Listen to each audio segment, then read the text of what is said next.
నీకున్న ప్రతిపక్ష హోదా ఊడగొట్టకపోతే నా పేరు మార్చుకుంటా బిడ్డ కేసీఆర్.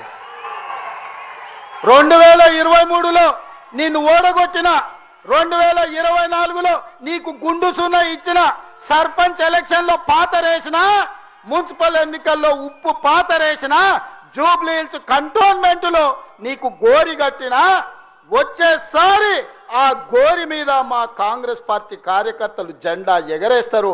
ఇదే నా సవాల్, ఇదే నా సవాల్, ఇదే నా సవాల్ కాంగ్రెస్ పార్టీ కార్యకర్తల తరఫున. చూసుకుందాం కేసీఆర్, నువ్వు నేను వచ్చే ఎన్నికల్లో నువ్వా నేనా, ప్రజా పాలన పాపాల భైరవుడా, మా కాంగ్రెస్ పార్టీ కార్యకర్తల లక్షలాది మంది 10 ఏళ్ళు కేసులు కట్టుకొని జైలుకు పోయి ప్రాణాలు వదిలి ఊపిరి బిగబట్టి జెండా మోసి అధికారంలోకి వస్తే పాపాల భైరవుడు రావాలి, ప్రజా పాలన పోవాలి అని మాట్లాడడానికి నీకు సిగ్గెట్లొచ్చిందని నేను అడుగుతున్నా మనిషిని. అందుకే మిత్రులారా, ఎన్నికలు ఎన్నడొచ్చినా ఎప్పుడొచ్చినా ఒక్క మాట రాసి పెట్టుకోండి. చరిత్రల కేసీఆర్ గారు జగిత్యాలలో నిన్ను పాతరేసి 100 మీటర్ల లోతు గోతి తీసి పాతి పెట్టే కార్యక్రమం మా కాంగ్రెస్ పార్టీ జగిత్యాల కార్యకర్తలు తీసుకుంటారు. ఈ తెలంగాణ రాష్ట్రంలో ఈ ప్రాంతంలో ఒక చరిత్ర ఉన్నది.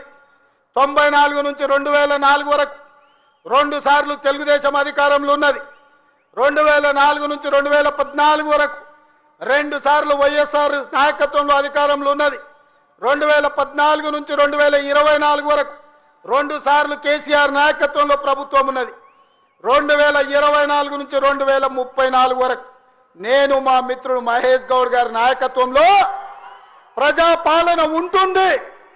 ఆనాడు వైఎస్ఆర్ డిఎస్ ఏ విధంగా అయితే 2 సార్లు పార్టీని అధికారంలోకి తెచ్చిండ్రో, మళ్ళీ ఈరోజు చెప్తున్నా, అదే వైఎస్ఆర్ డిఎస్ నాయకత్వంలో ఎట్లయితే అధికారంలోకి వచ్చినామో ఈనాడు నేను మా మిత్రుడు మహేష్ గౌడ్ 2వ సారి అధికారంలోకి తీసుకొస్తాము, ప్రజా పాలనను ప్రజలకు అందిస్తామని చెప్పి నేను ఈ వేదిక మీద నుంచి చెప్పదలుచుకున్నా.